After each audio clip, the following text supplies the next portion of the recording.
एक अब पार्टी गठबंधन भी किया समाजवादी पार्टी से, और भी इससे सारा लग सकता है ना। गठबंधन आपने देख लिया, I.N.D. इंडिया बनाया था, जिसमें से आई निकल गया, ममता निकल गई हैं, नीतीश निकल गए हैं, जतिन निकल गए हैं, सुनने ना। यूपी में भी अभी कितने दिन बैठेंगे कुछ पता नहीं है।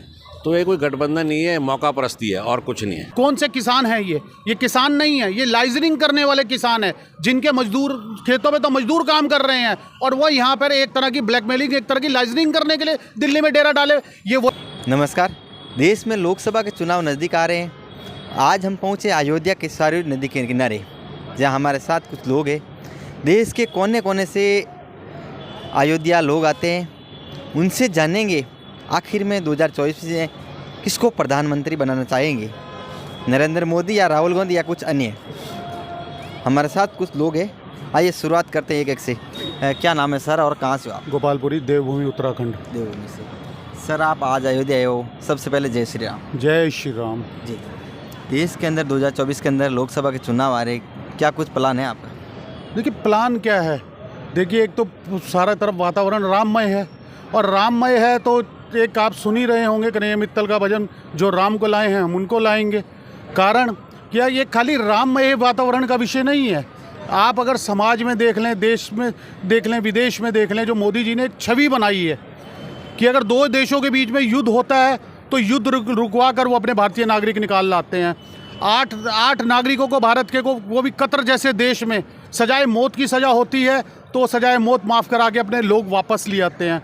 चाहे धारा 370 हो, चाहे राम मंदिर हो, चाहे लगातार गरीबों को मुफ्त अन्न देने का विषय हो, चाहे उज्ज्वला योजना हो, चाहे हर घर जल से नल योजना हो, मतलब योजना धरातल पे काम हो रहा है, धरातल पे काम हो रहा है। इसलिए मोदी जी का तो आना, और हमारे तो उत्तराखंड की पांचों सीटें कई बार से मोदीमयी भाजपामय होती आई हैं और इस बार भी पूर्ण की पूर्ण जाएंगी। और हम ये आशा करते हैं, जो हमने माहौल देखा श्री राम के चरणों में अयोध्या में आकर, तो मुझे लगता है कि उत्तर प्रदेश की भी 80 में से 80 सीटें भारतीय जनता पार्टी को, मोदी जी को जाएंगी। जिस तरह कांग्रेस पार्टी आरोप लगा रही किसानों पर एक अत्याचार हो रहे हैं, और शंभू बॉर्डर पर लगातार देख रहे हो किसानों पर अत्याचार हो रहे हैं, क्या कुछ कहना चाहोगे इस बारे में? भाई साहब आप देखिए ना, कौन से किसानों पर अत्याचार हो रहे हैं, कौन से किसान हैं ये किसान नहीं है, ये लाइजरिंग करने वाले किसान हैं, जिनके मजदूर खेतों में तो मजदूर काम कर रहे हैं और वो यहाँ पर एक तरह की ब्लैकमेलिंग, एक तरह की लाइजरिंग करने के लिए दिल्ली में डेरा डाले। ये वही किसान, अपने को किसान कहने वाले लोग हैं ना, जिन्होंने 26 दिसंबर और 26 को जब पिछली बार हुआ था तो क्या करा था इन लोगों ने? भारत की अस्मिता को चुनौती दी थी ना, लाल किले के प्राचीर को चुनौती दी थी ना, भारतीय ध्वज को चुनौती दी थी। किस बात के किसान हैं ये लोग? किसान का काम ये है। और कौन सा किसान है? सिर्फ पंजाब का ही तो किसान है जो अपने को तथाकथित किसान कह रहे हैं, और उनकी आड़ में देश विरोधी तत्व अपना काम कर रहे हैं। आपको नहीं लगता है वो किसान है? नहीं, किसान कुछ परसेंट होंगे, मैं इसको मना नहीं कर रहा। क्या किसानों की मांगे मानी नहीं जा रही हैं? आज तक ब्लैकमेलिंग वाली कितनी ज़्यादा, कई बार मंत्रियों की बातचीत हम टीवी पे देख रहे हैं, हो रही है, और कितनी तरह की डिमांडें उनकी मान ली गई हैं, पर वो एक तरह से अड़े हुए हैं, क्योंकि उनको पता है चुनावी मूवमेंट है, तो इस टाइम सरकार को ब्लैकमेल कर सकते हैं। अन्यथा क्या नहीं दिया मोदी जी ने? हर साल 12,000 रुपये किसान के खाते में जा रहे हैं, कई जगह ऋण माफ हो रहे हैं, फसलों के अच्छे वो मिल रहे हैं। एकदम तो नहीं होती ना। 75 साल से जिन लोगों ने देश का हाल बेहाल करा था, उनकी कमियां ये चाहते हैं कि मोदी जी 10 साल में पूर्ण कर दे, तो इतनी जल्दी तो नहीं होगी ना। अगर भारत के 80 करोड़ लोगों को भारत सरकार मुफ्त राशन दे रही है, तो भी तो इन्हीं किसानों का राशन खरीदा जा रहा है ना।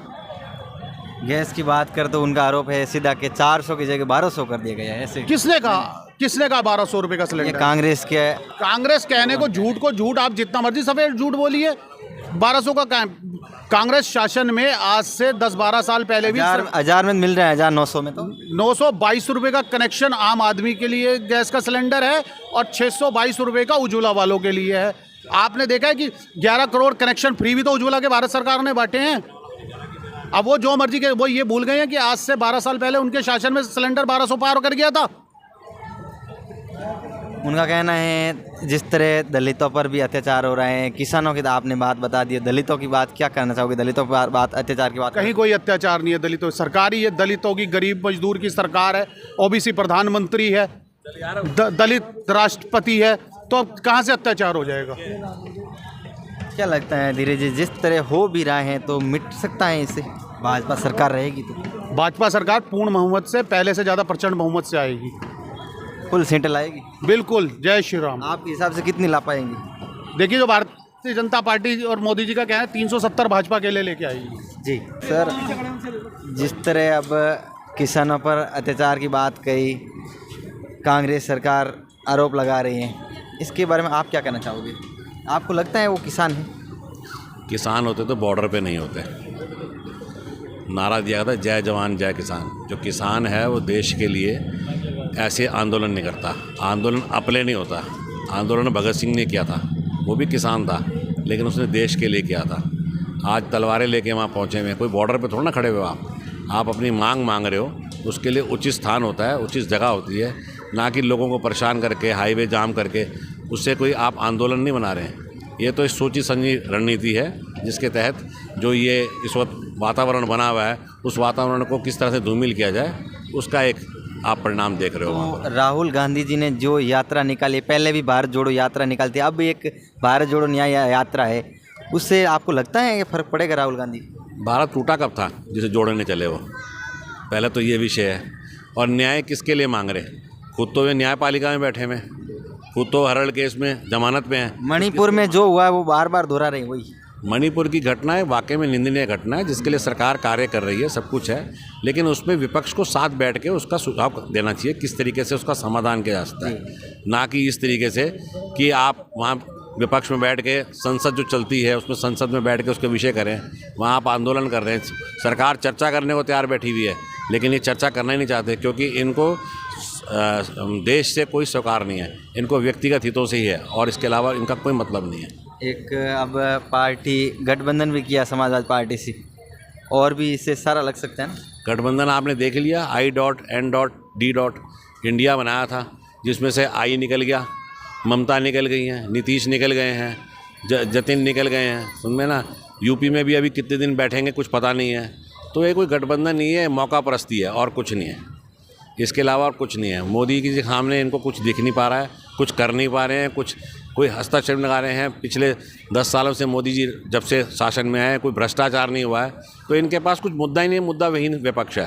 ठीक है, धन्यवाद सर। ये थे राम मंदिर के अयोध्या में आने वाले श्रद्धालु, जहाँ उत्तराखंड के श्रद्धालु भी आए थे। इनकी राय आपने जानी।